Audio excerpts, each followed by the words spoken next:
Asia 58:12 ವಚನ. ಪುರಾತನ ಕಾಲದಿಂದಲೇ ನಾಶವಾದ ಸ್ಥಳಗಳನ್ನು ಜನರು ಕಟ್ಟುತ್ತಿದ್ದರು. ಅನೇಕ ಪೀಳಿಗೆಗಳ ಹಿಂದೆ ನಾಶವಾದ ಆಧಾರಗಳನ್ನು ನೀನು ಮತ್ತೆ ಕಟ್ಟುವುದು, ಮುರಿದ ಮರಗಳನ್ನು ಸರಿಪಡಿಸುವುದು, ದೇಶದಲ್ಲಿ ವಾಸಿಸುವಂತೆ ದಾರಿಗಳನ್ನು ಸಿದ್ಧಪಡಿಸಿಕೊಳ್ಳುವುದು ಎಂಬ ಹೆಸರು ನಿನಗೆ ಸಿಗುತ್ತದೆ. ನಮ್ಮ ಮೇಲೆ ನಿನ್ನ ಆತ್ಮವನ್ನು ಸುರಿಸು ಎಂದು ಪ್ರತಿಯೊಬ್ಬರು ಪ್ರಾರ್ಥಿಸುವ ದಿನಗಳು ಬಹಳ ಸಮೀಪದಲ್ಲಿವೆ. ಅಪಾಯಕರ ದಿನಗಳಲ್ಲಿ ಬಹಳ ಉಜ್ಜೀವ ಜ್ವಾಲೆಗಳು ಅದು ಪ್ರಾರಂಭವಾಯಿತು. ಅನೇಕ ಸಂಘದಲ್ಲಿ ಉಪವಾಸ ಪ್ರಾರ್ಥನೆಗಳು ನಡೀತಿವೆ, ಸರಪಳಿ ಪ್ರಾರ್ಥನೆಗಳು ನಡೀತಿವೆ, ಗುಂಪು ಪ್ರಾರ್ಥನೆಗಳು ನಡೀತಿವೆ, ಉಪವಾಸ ಪ್ರಾರ್ಥನೆಗಳು ನಡೀತಿವೆ. ಭಾರತದಲ್ಲಿ ಮಹಾ ಚಳವಳಿ ಬರಲಿದೆ. ದೇವರ ಮಹತ್ವದ ಪ್ರಾರ್ಥನೆಗಳು ನಡೀತಿವೆ, ದೇವರ ಸನ್ನಿಧಿಗೆ ಹೋಗ್ತಿದೆ. ಕ್ರೈಸ್ತರು ನಾವು ಅನೇಕ ಹಿಂಸೆಗಳನ್ನು ಅನುಭವಿಸುತ್ತಿದ್ದೀವಿ, ದೇವರ ಯೋಜನೆ ಇಲ್ಲದೆ. ಯಾವುದೂ ಅಲ್ಲ ಎಂದು ಆತನು ಹೇಳಿದನು. ಇಸ್ರಾಯೇಲ್ ಜನರನ್ನು ಈಜಿಪ್ತಿನವರು ಹೆಚ್ಚು ಶ್ರಮಪಡಿಸುತ್ತಿದ್ದಂತೆ ಅವರು ವಿಸ್ತರಿಸಿ ಬಲಶಾಲಿಗಳಾದರು. ಈ ಸಮಯದಲ್ಲಿ ಈ ಹಿಂಸೆಗಳಲ್ಲಿಯೇ ನಾವು ಮೊರೆ ಇಡುವ ಕಲಿಕೆಯನ್ನು ಕಲಿತೇವೆ.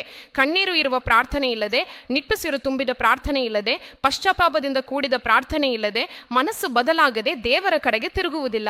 ಚಳವಳಿ ಎಂದಿಗೂ ಬರುವುದಿಲ್ಲ. ಎಲ್ಲಿದ್ದರೂ ಪುನರುಜ್ಜೀವನ ಬಂದಿದ್ದರೆ ಅಲ್ಲಿ ಮಹಾಪ್ರಾರ್ಥನೆಗಳು ಏರುತ್ತಿದ್ದವು.